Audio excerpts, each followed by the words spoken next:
Once upon a time, in a quiet little village nestled between emerald fields and a slow, winding river, lived a gentle woman named Marian and her only daughter, Narcissa. Their cottage was small but warm, with herbs drying by the windows and the smell of freshly baked bread drifting through the air each morning. Marian was humble and kind-hearted, loved by everyone who passed her garden gate. Narcissa, however, was as different from her mother as sunlight is from moonlight. She was breathtakingly beautiful. Her hair shone like silk, her eyes sparkled like polished gems, and her skin glowed with a softness that made everyone stare. And Narcissa knew she was beautiful. Oh, how she knew. She adored herself endlessly. When Marian kneaded dough in the kitchen and asked, "Narcissa, will you help me bake the bread?" Narcissa recoiled dramatically. "Me? Touch flour? It might dull my radiant eyes. Absolutely not, mother." When Marian gently urged her to plant seeds in the soft soil, Narcissa touched her cheek in horror. "What if dirt got on my lovely face?" she cried. "Do you want your daughter to look like a scarecrow?" And so the days passed, with Marian working quietly, while Narcissa strolled around admiring herself in mirrors and reflections, anything shiny enough to show her beauty. Despite Narcissa's pride, many suitors from faraway towns came to ask for her hand. They brought flowers, gifts, promises of comfort and security, but Narcissa rejected each one rudely, calling one man's eyes too small, another's nose too large, and complaining that none of them were handsome enough to stand beside her. Marian watched her daughter with deepening worry.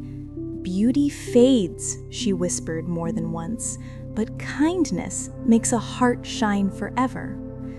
One quiet night, as Narcissa slept peacefully, Marian sat beside her with sorrow in her heart. "My sweet girl," she murmured, brushing a strand of hair from her forehead, "your loveliness is a gift, but without kindness it becomes a cage." Suddenly, Narcissa giggled in her sleep, her face glowing with delight, and Marian hoped she was dreaming of something gentle. The next morning, Narcissa awoke brimming with excitement.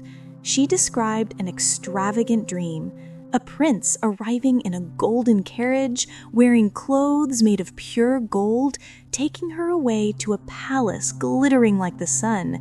She even dreamt of golden bread served at her wedding.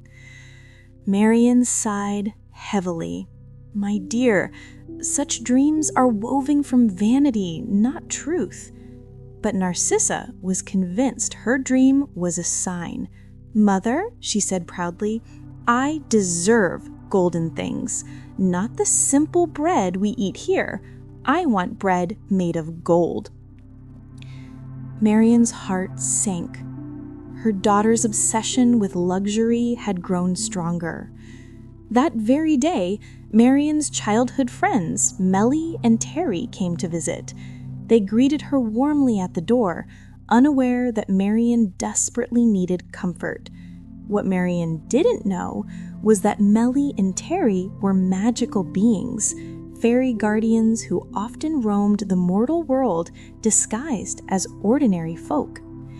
As the three friends sat together, Marian opened her heart and shared everything: Narcissa's vanity, her unkindness, and her strange new wish for golden bread. Melly and Terry exchanged a meaningful look. Perhaps this young girl needed a lesson only experience could teach. That night, Narcissa went to bed glowing with anticipation, whispering, "I hope my dream comes true." At sunrise, as Marian and Narcissa tended the garden, the earth trembled softly. Golden light shimmered at the end of the road. A grand carriage, crafted from gold and studded with gems, rolled toward them. The horses wore silk harnesses, and the wheels left trails of glittering dust. A handsome man stepped out, his cloak shimmering with magic. "Greetings," he said in a warm, echoing voice. "I am Terence, angel of good fortunes. I seek the hand of the renowned beauty, Lady Narcissa." Narcissa gasped. "My dream! It's all coming true!" Marian reached out to stop her. "My child, you don't know this man." But Narcissa waved her mother aside. "He is rich, he is handsome. What more should I care about?" Without a goodbye, she climbed eagerly into the carriage. Terence gave Marian a gentle, almost apologetic smile, then flicked the reins and the carriage rolled away. The carriage soon entered a swirling portal where storm clouds clashed and winds roared. Narcissa clung to the seat, terrified, but Terence reassured her gently. "Do not fear. The path of desires is always a little stormy." They emerged onto a glittering road leading to a magnificent golden castle. Narcissa gasped in awe. The floors were mirror bright, the pillars carved from jewels, and the halls echoed with a magical hum. Melly, now appearing as a castle attendant, welcomed her warmly. "Oh, poor thing, come inside. You must be starving. Let me bring you food fit for the bride of an angel." At the dining table, Narcissa saw dishes more beautiful than she had imagined. Emerald salads, ruby jams, sapphire tarts, and most glorious of all, a shimmering loaf of golden bread. She took a bite. Her teeth nearly cracked. The bread was hard and cold, impossible to chew. "What is this? I can't eat this." "Oh," said Melly sweetly, "but isn't this what you wanted? Riches, elegance, golden food?" Narcissa realized, horrified, that everything in the palace was beautiful but utterly useless. Nothing held comfort, warmth, or love. Terence admired her beauty, not her. She was nothing more than decoration. Tears filled her eyes. "I want to go home." Terence and Melly exchanged a small smile. "Then home you shall go." On the carriage ride back, Narcissa reflected deeply. She thought of her mother's warm meals, soft bread, gentle hugs, and her simple but loving home. She realized how empty she had been, chasing beauty, judging others, and ignoring kindness. When she reached home, she ran straight into her mother's arms. "Oh, Mother," she sobbed, "you were right. Riches mean nothing. Beauty means nothing. The golden bread was useless, and the prince cared nothing for me." Marian hugged her tightly, tears in her eyes. "My sweet child, we all lose our way sometimes. What matters is that you found your heart." Narcissa nodded, wiping her tears. "I'm so sorry for how I treated you and everyone." "That's all I ever hoped to hear," whispered Marian. From that day on, Narcissa began changing, slowly at first, helping in the kitchen, planting seeds, speaking gently to her neighbors. Her hands got a little dirty, her nails chipped, but her heart grew brighter. People noticed she was becoming not just beautiful, but kind.